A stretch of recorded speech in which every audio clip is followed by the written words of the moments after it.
Google merchant centre में आपने product listing तो कर ली और आपने ये भी देख लिया कि किस तरीके से स्प्रेडशीट को यूज़ करके प्रोडक्ट की डिटेल्स को आपने ऐड करना है। अब उसको करने के बाद नेक्स्ट स्टेप आता है कि आप इन तमाम प्रोडक्ट्स को एड्स की फॉर्म के अंदर डिफरेंट वेबसाइट्स के ऊपर रन करें। अब गूगल मर्चेंट सेंटर जो है उसके थ्रू आप एड्स तो बना नहीं सकते, ना ही एड्स को प्लेस कर सकते हैं डिफरेंट वेबसाइट्स पे। तो उसके लिए हम क्या इस्तेमाल करेंगे? जी हाँ, गूगल एडवर्ड्स। और गूगल एडवर्ड्स को यूज़ करते हुए हम आज इस सेशन में बनाएंगे शॉपिंग एड्स।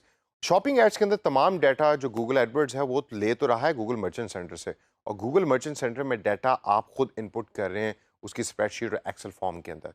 तो आइए ज़रा थोड़ी सी नज़र डालते हैं कि एडवर्ड्स को यूज़ करके कैंपेन कैसे बनती है शॉपिंग एड्स के लिए, और किस तरीके से ये शॉपिंग एड्स डिफरेंट वेबसाइट्स पे शो होती हैं। चलिए करते हैं उसको। सबसे पहले आप मेन अपनी स्क्रीन पे जाइए, जो डैशबोर्ड स्क्रीन है गूगल एडवर्ड्स की, और यहाँ नई कैंपेन डिज़ाइन कीजिए। वो कैसे होती है? लेफ्ट साइड कैंपेन के बटन पे क्लिक करें, और क्लिक करने के बाद नीले प्लस के साइन पे क्लिक करें और न्यू कैंपेन को डिज़ाइन करें। अब जब आप नीले प्लस के साइन पे क्लिक करेंगे तो यहाँ अब आपके पास दोबारा डिफरेंट ऑप्शंस आ गए हैं। अगर आपको याद हो तो इसी पेज से हमने सर्च एड्स भी बनाई थी, डिस्प्ले एड्स भी यहीं से बनती हैं और वीडियो एड्स भी यहीं से बनती हैं। और आज इस सेशन के अंदर हम बात करेंगे शॉपिंग एड्स की। तो दोस्तों, शॉपिंग एड के इस पर्टिकुलर फंक्शन के ऊपर क्लिक करें। शॉपिंग एड्स पे क्लिक करने के बाद अब गूगल आपके सामने डिफरेंट ऑब्जेक्टिव्स रख रहा है कि भाई आपके ऑब्जेक्टिव क्या हैं इस एड को रन करने के लिए। फॉर एग्जाम्पल, हमारे सामने सेल्स की ऑप्शन है कि मैं सेल्स को बढ़ाना चाहता हूँ, लीड्स जनरेट करने की ऑप्शन है, या वेबसाइट ट्रैफिक को इंक्रीज करने की ऑप्शन है। तो मेरा जो पर्टिकुलर ऑब्जेक्टिव शॉपिंग ऐड को करने का है वो है कि मैं चाहता हूं कि सेल्स मेरी वेबसाइट की इंक्रीज हो। तो मैं सेल्स के ऑप्शन पे क्लिक करूंगा, और सेल्स के ऑप्शन पे क्लिक करने के बाद स्क्रॉल डाउन करके देखें तो यहाँ अब आपको नेक्स्ट नजर आएगा आपके गूगल मर्चेंट अकाउंट का आईडी नंबर। ये वही आईडी नंबर है कि जो गूगल ने एलोकेट किया है आपके मर्चेंट सेंटर अकाउंट को। अगर आप नोट कीजिए तो इस आईडी नंबर के साथ आपकी कंपनी का नाम भी लिखा हुआ है, और ये वही नाम है कि जो आपने गूगल मर्चेंट सेंटर अकाउंट बनाते हुए वहाँ अपनी वेबसाइट के साथ लिखा था। उसके बाद अब गूगल आपसे पूछ रहा है कि वो कंट्री डिसाइड करें कि जहाँ आप ये प्रोडक्ट को बेचना चाहते हैं। तो आप सेलेक्ट कंट्री पे क्लिक करेंगे तो यहाँ दोबारा मैं रिपीट करता चलूँ कि पाकिस्तान आपको लिस्ट में से नज़र नहीं आएगा, क्योंकि अभी ये ऑप्शन पाकिस्तान में अवेलेबल नहीं है। लेकिन फॉर एग्जाम्पल, अगर आप ये कैंपेन बना रहे हैं किसी यूएस बेस्ड कंपनी के लिए, तो यूनाइटेड स्टेट्स को यहाँ सेलेक्ट कीजिए। सेलेक्ट करने के बाद अगले स्टेप पे जाएँ। कंट्री सेलेक्ट करने के बाद अगली ऑप्शन है कि आपने कैंपेन सब टाइप को सिलेक्ट करना है। यहाँ इस टाइम करंटली गूगल दो आपको ऑप्शंस दे रहा है, एक है स्टैंडर्ड की और एक है गोल ऑप्टिमाइज्ड की। अगर बिल्कुल आसान अल्फाज में मैं इसको सिखाने की कोशिश करूँ तो गोल ऑप्टिमाइज के अंदर गूगल जो है वो अपनी डिफ़ॉल्ट सेटिंग को यूज़ करके आपने जो गोल सेट किया है उसके मुताबिक आपकी एड्स को डिफरेंट नेटवर्क के ऊपर चलाता है। जबकि स्टैंडर्ड के अंदर स्टैंडर्ड ऑप्शंस को, स्टैंडर्ड सेटिंग्स को यूज़ करते हुए गूगल वो ऐड चला रहा होता है और आपके बजट को भी बिल्कुल स्टैंडर्ड तरीके से स्पेंड कर रहा होता है। तो मैं यहाँ भी फिलहाल स्टैंडर्ड के ऑप्शन पे सिलेक्ट करूँगा, और स्टैंडर्ड के ऑप्शन सेलेक्ट करने के बाद कंटिन्यू के इस नीले बटन पे क्लिक करूँगा। अब बारी है कैंपेन डिज़ाइनिंग की। तो सबसे पहले कैंपेन का नाम लिखें, मैं यहाँ टेस्ट ऐड लिखूँगा। कैंपेन का नाम लिखने के बाद अब ये वही स्टेप्स दोबारा आपके सामने आने लगे हैं कि जो आप पहले भी डिस्प्ले ऐड में या सर्च ऐड में बना चुके हैं और कर चुके हैं। फॉर एग्जांपल, बिडिंग का स्टेप है। सीपीसी से क्या मुराद है हम पहले पढ़ चुके हैं, कॉस्ट पर क्लिक। तो यहाँ ऑलरेडी सीपीसी डिसाइडेड है, आप उसी को सिलेक्टेड रहने दें, और उसके बाद नीचे बजट का जो सेक्शन है उसमें बजट अपना इनपुट करें। फॉर एग्जाम्पल, इस शॉपिंग ऐड का बजट मैं 1000 रुपये रखना चाहता हूँ, तो 1000 रुपये मैं यहाँ सेलेक्ट कर लूँगा। और इसको करने के बाद अगला स्टेप जो है या अगली ऑप्शन जो है वो गूगल आपसे पूछ रहा है कि डिलीवरी मेथड आपने इसका स्टैंडर्ड रखना है या एक्सेलरेटेड रखना है। इसके बारे में मैं पहले भी आपको बता चुका हूँ। इधर स्टैंडर्ड के ऑप्शन को भी फिलहाल रहने दीजिए। एक्सेलरेटेड के ऑप्शन आप यूज़ करते हैं जब आप टाइम बाउंड है और आप अपने बजट को ज़्यादा जल्दी और ज़्यादा इफेक्टिव तरीके से स्पेंड करना चाहते हैं। स्टैंडर्ड जब आप रहने देते हैं तो गूगल उसको नॉर्मल तरीके से आपकी कैंपेन को रन कर रहा होता है, और आपका बजट जो है वो आपके ड्यूरेशन और टाइम पीरियड के हिसाब से स्पेंड कर रहा होता है। तो यहाँ स्टैंडर्ड के ऑप्शन को रखिए और उसके बाद अगले ऑप्शन पे जाइए। अगली ऑप्शन है कैंपेन प्रायोरिटी की। यहाँ बाय डिफ़ॉल्ट लो सिलेक्टेड है। अगर आप अपनी कैंपेन प्रायोरिटी को चेंज करना चाहते हैं, यानी मीडियम में हाई करना चाहते हैं, डिपेंडिंग ऑन योर रिक्वायरमेंट, उसको आप चेंज भी कर सकते हैं। मैं इसको करंटली लो पे ही रहने दूंगा, और उसके बाद टारगेटिंग एंड स्केजुलिंग सेटिंग पे जाऊंगा।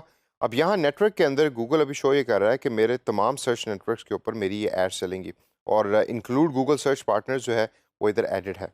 अब हमें तो यही पता है कि गूगल ही यूज़ करते हैं लोग ज़्यादातर प्रोडक्ट को सर्च करने के लिए, तो आपकी ऐड गूगल सर्च इंजन पे भी चलेगी।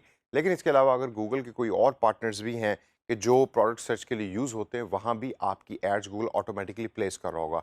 तो इस ऑप्शन को ऐसे ही रहने दीजिए, उसको टिक मार के रहने दीजिए, ताकि आपकी ऐड ज़्यादा से ज़्यादा लोगों पर और ज़्यादा से ज़्यादा के वेबसाइट्स के ऊपर शो हो। डिवाइसेस के ऑप्शन पे गूगल ने by default all eligible devices select की हुई है। You do not have a choice to decide कि आपने मोबाइल पे शो करना है या आपने डेस्कटॉप पे शो करना है।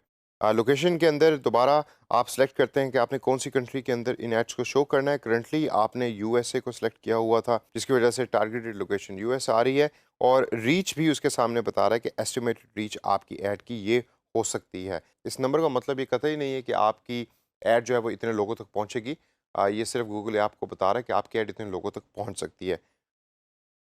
अगर आप एडवांस सर्च करना चाहते हैं और मज़ीद ऐड करना चाहते हैं specific location even including the country या कोई शहर ऐड करना चाहते हैं, तो आप एडवांस सेटिंग पे क्लिक करके लोकेशन का नाम यहाँ लिखेंगे और वो ऐड हो जाएगी आपकी सर्च रिजल्ट के अंदर। जब इन तमाम सेटिंग्स को आपने रिव्यू कर लिया है तो उसके बाद सेव एंड कंटिन्यू के नीले बटन पर दबाएं और गूगल आपको सेकंड स्टेप के ऊपर ले जाएगा। यहाँ अब आपको गूगल दो ऑप्शंस दे रहा है। एक ऑप्शन ये है कि आप अपनी प्रोडक्ट स्पेसिफिक ऐड बनाकर शो करें और दूसरी है कि आप शोकेस करें अपनी डिफरेंट प्रोडक्ट्स को। दोस्तों, जब भी आप Google merchant center oriented ads को देखते हैं, इस तरह की शॉपिंग एड्स को देखते हैं, तो अक्सर आपने वहाँ देखा होगा कि डिफरेंट प्रोडक्ट्स लिखी हुई आ रही होती है, नीचे उनका टाइटल होता है और नीचे उनका प्राइस लिखी हुई होती है और अक्सर उनका वेबसाइट यूआरएल भी लिखा होता है। कुछ लोग ये करते हैं कि वो एक प्रोडक्ट को शो कर रहे होते हैं अपनी ऐड में, लेकिन कुछ लोग शोकेस कर रहे होते हैं डिफरेंट प्रोडक्ट्स को। तो ये आपने अपनी रिक्वायरमेंट पे देखना है और क्लाइंट्स की रिक्वायरमेंट पे देखना है कि क्या वो अपनी एड्स के अंदर एक प्रोडक्ट को शो करना चाहते हैं या वो डिफरेंट प्रोडक्ट्स को शो करना चाहते हैं जो चेंज हो रही होंगी with the passage of time. Currently अगर आप देखें तो अमेजोन जो है, उनकी एड्स अक्सर शॉपिंग एड्स डिफरेंट वेबसाइट्स पे पेस्ट होती हैं अफिलिएट नेटवर्क के थ्रू, और वो एड्स भी तकरीबन इसी तरह की होती हैं जिसके अंदर डिफरेंट प्रोडक्ट्स लिस्ट होती हैं यूज़र के सामने। तो मैं यहाँ शोकेस प्रोडक्ट्स को सिलेक्ट करूँगा। जब मैं शोकेस प्रोडक्ट्स को सिलेक्ट करूँगा तो इस पर्टिकुलर ऐड के अंदर अब जो सारा का सारा डाटा है वो आ गूगल मर्चेंट सेंटर से ही रहा है जहाँ आपने डाटा को फीड किया था।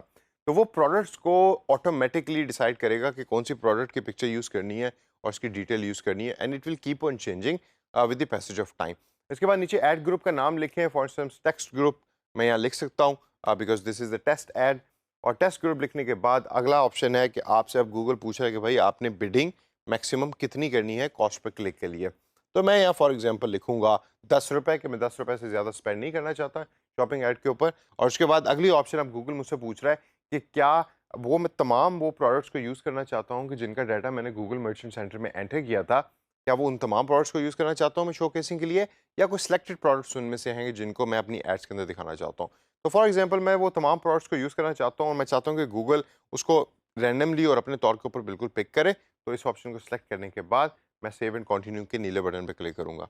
दोस्तों, जब आप सेव एंड कंटिन्यू के नीले बटन पर क्लिक करेंगे तो यहाँ आप गूगल आपसे पूछ रहा है कि आपने क्या ऐड के अंदर जो शो हो रही है डिफरेंट यूज़र्स को उसमें कोई तब्दीली करनी है, क्योंकि आपने शो केसिंग के ऑप्शन को सिलेक्ट किया है। तो मैं ब्रीफली इसको रन डाउन करूँगा और देखते हैं कि इसमें क्या क्या ऑप्शन है हमारे पास। सबसे पहले प्रोडक्ट ग्रुप्स हैं जिसमें हमने ऑल प्रोडक्ट्स सेलेक्ट कर ली हैं ऑटोमेटिकली और ऑलरेडी। उसके बाद चूज़ इमेज की ऑप्शन है।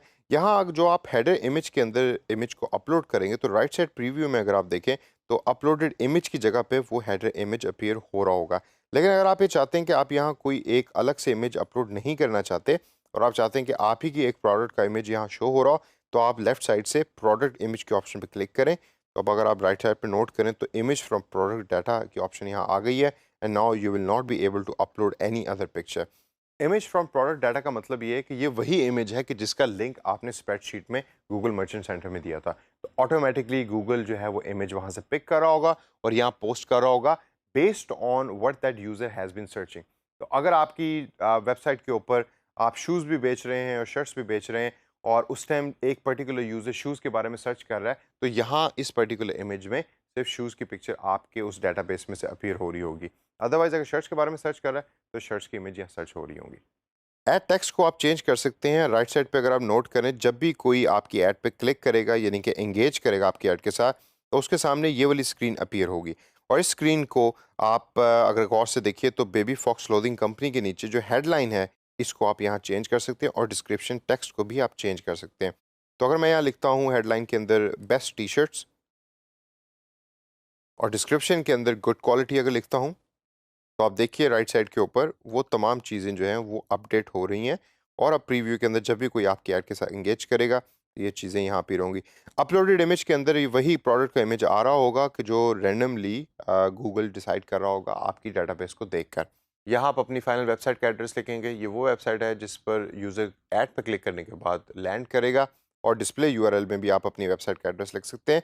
ये वो एड्रेस है कि जो आपकी ऐड के ऊपर अपीयर हो रहा होगा और राइट साइड प्रीव्यू में भी ये चीज़ आ रही है। तो फॉर एग्जांपल अगर मेरा डिस्प्ले यूआरएल है www.babyfox.com.pk, तो आप राइट साइड पे नोट कीजिए प्रीव्यू में वो एड्रेस चेंज हो चुका है। आप थोड़ा सा अगर इसको स्क्रॉल डाउन करके प्रीव्यू को मज़ीद गौर से देखें तो इमेजेस फ्रॉम प्रोडक्ट डाटा, ये इमेज फ्रॉम प्रोडक्ट डाटा और नीचे ये दो नीली बार्स हैं और उसके बाद फिर ये ग्रे कलर की बार आ रही है। ये बेसिकली वो प्रीव्यू है जो गूगल आपको दिखा रहा है कि यानी कि आपकी जो प्रोडक्ट की डिटेल्स हैं ये दो नीली बार्स के अंदर हैं, प्रोडक्ट की प्राइस जो है वो ग्रे बार है और प्रोडक्ट की जो पिक्चर है वो ऑटोमेटिकली यहाँ अपीयर हो रही होगी और कौन सी प्रोडक्ट शो करनी है वो भी रैंडमली गूगल खुद ब खुद डिसाइड कर लेगा। इस तमाम इन्फॉर्मेशन को एंटर करने के बाद दोस्तों अब जब आप सेव के बटन पर क्लिक करेंगे तो गूगल फाइनली आपसे कहेगा कि जी ये आपकी ऐड की डिटेल्स हैं, इसको रिव्यू कर लीजिए and then the ad will go live. तो इस तरीके से आप शॉपिंग एड्स जो हैं वो डिफरेंट नेटवर्क्स के ऊपर दिखा रहे होते हैं। ये शॉपिंग एड्स के और गूगल मर्चेंट के जो प्रोजेक्ट्स हैं फ्रीलांसिंग दुनिया में वो अवेलेबल हैं। तो आप जब भी फ्रीलांसिंग वेबसाइट्स को सर्च करें तो उसमें से अगर कोई इस तरह का प्रोजेक्ट आपको मिलता है तो आपने घबराना नहीं है, स्ट्रेट फॉरवर्ड प्रोसेस है। उधर आप एक स्प्रेडशीट यानी कि एक्सेल ओरिएंटेड फाइल को फिल कर रहे हैं और यहाँ आके आप उसकी ऐड बना रहे हैं और दोनों का डाटा आपस में गूगल ऑटोमेटिकली मर्ज कर रहा है। कोई टेक्निकल डिटेल की ज़रूरत नहीं है, सिंपल तरीके से आप एड्स को बना रहे हैं। इसको प्रैक्टिस कीजिए अपने तौर के ऊपर, डिफरेंट एड्स बनाइए और नेट्स को रन करके देखिए कि उसका रिजल्ट क्या आता है।